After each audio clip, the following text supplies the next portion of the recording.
siasi para ulama, para pengajar formula atas dasar hasil pemikiran mereka yang kemudian dijadikan sebagai alternatif. Terus ya, jadi salah satunya adalah metode-metode yang ulama salaf ataupun ulama khalaf yang ada pada saat ini yang apa namanya merumuskan ataupun mensajikan metode-metode yang ada untuk yang dijadikan sebagai metode dalam penelitian hadis gitu. Nah, apa sih objek objek kajian terhadap penelitian hadis ini? Itu ada dua, itu sekitar sanad dan matan.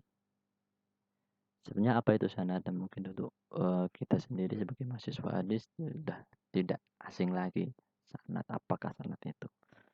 Nah, dalam penelitian hadis ini adalah eh fokusnya adalah terkait dengan kritik sanad dan kritik matan hadis. Sanad apa itu sanad? Sanad adalah jalan periwayatan yang dapat menghubungkan kepada matan Nabi atau dapat dengan bahasa yang mudah adalah rantai rantai periwayatan, rantai orang-orang apa namanya? Rantai yang menyambungkan orang apa apa namanya? Narasumber utama narasumber utama kepada orang yang lain. Maksudnya rantai periwayatan adalah urutan orang-orang yang meriwayatkan, menginformasikan sesuatu informasi yang nantinya akan informasi tersebut sampai kepada narasumber yang asli, yaitu narasumber utamanya adalah Rasulullah SAW. Dengan matan adalah sabda Nabi yang mengakhiri rangkaian sanad itu sendiri. Itu. Sanad merupakan unsur terpenting dalam penelitian hadis, jelas.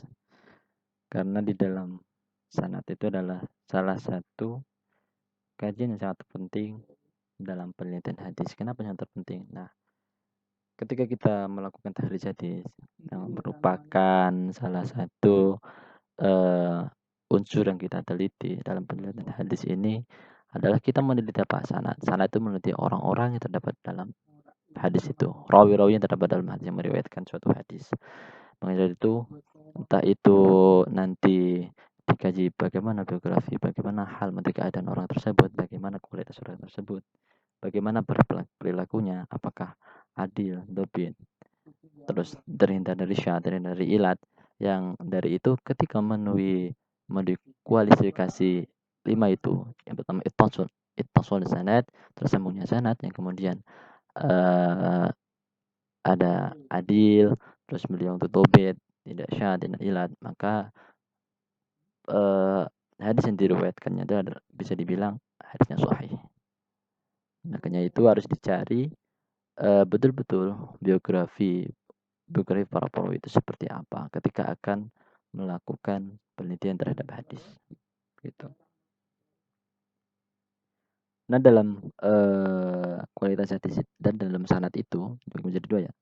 Nah, itu ada secara sanad secara kuantitas itu secara jumlah mutawatir atau ahad, dan secara kualitas yaitu nanti ini pembagiannya ada 3 yaitu dia sahih, hasan, dan dhaif. Begitu. Mungkin langsung saja. Dan untuk matan, dan matan sudah tidak asing lagi bagi kita. Matan adalah isi atau redaksi yang disampaikan Rasulullah, itu yang nanti akan apa namanya dirumuskan oleh para perawi ini untuk mengiringi sanad. Nah, dan dipisahkan dengan sanad karena sebelum menuju ke matan harus melalui sanad tersebut.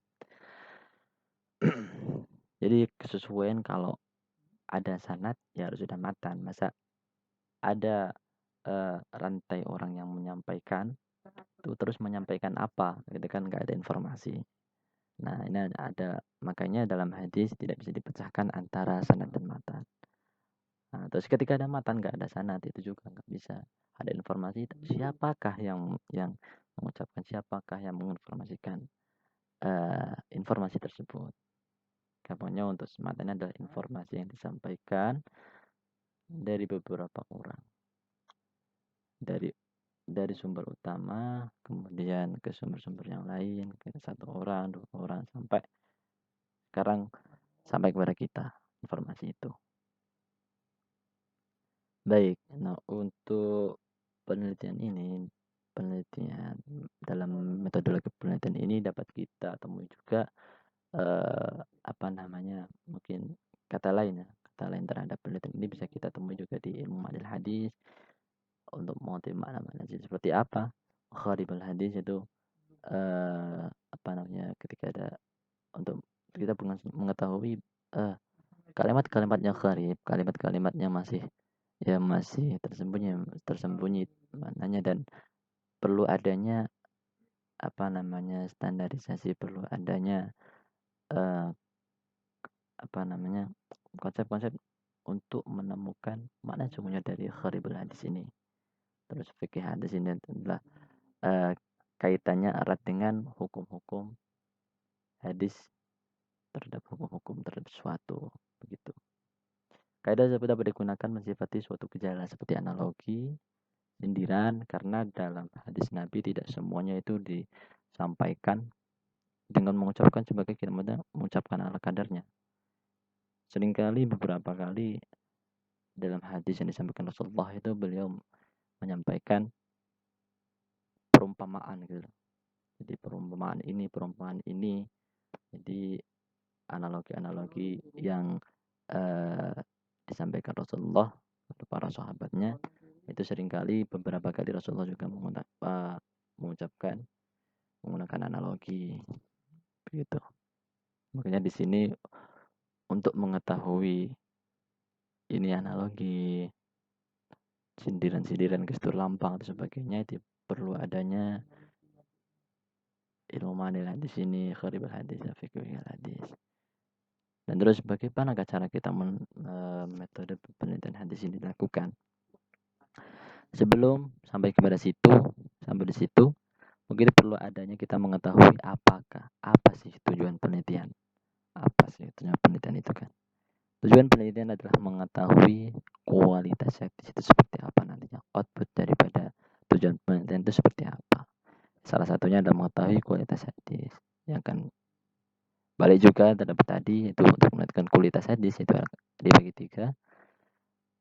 Kualitas sahih, hasan, dhaif.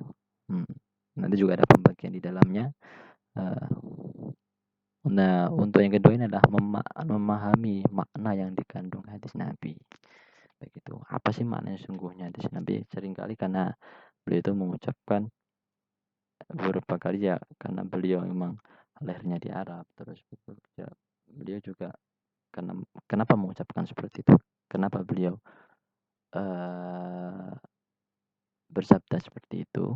Nah, karena beliau juga menyesuaikan kondisi pada saat beliau mengucap. Jadi disesuaikan pada saat beliau mengucap itu seperti apa kondisinya.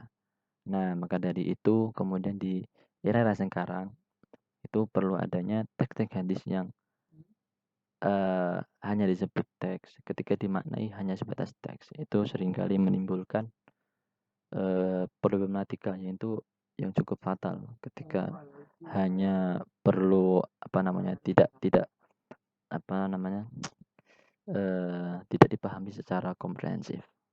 Maka dari itu, untuk memahami makna kandungan hadis Nabi secara komprehensif perlu adanya penelitian, perlu adanya pengajian, perlu adanya pengetahuan yang luas tentang hadis-hadis yang ada, apalagi hadis-hadis yang sering diperdebatkan itu oleh satu pihak dan pihak yang lain. Itu perlu dikaji lebih ulang. Intinya apa sih maksudnya sebenarnya dari Nabi itu kan. Makanya perlu adanya penelitian hadis. Nah, untuk metode-metode penelitian hadis ini sebetulnya banyak ditawarkan. Akan tetapi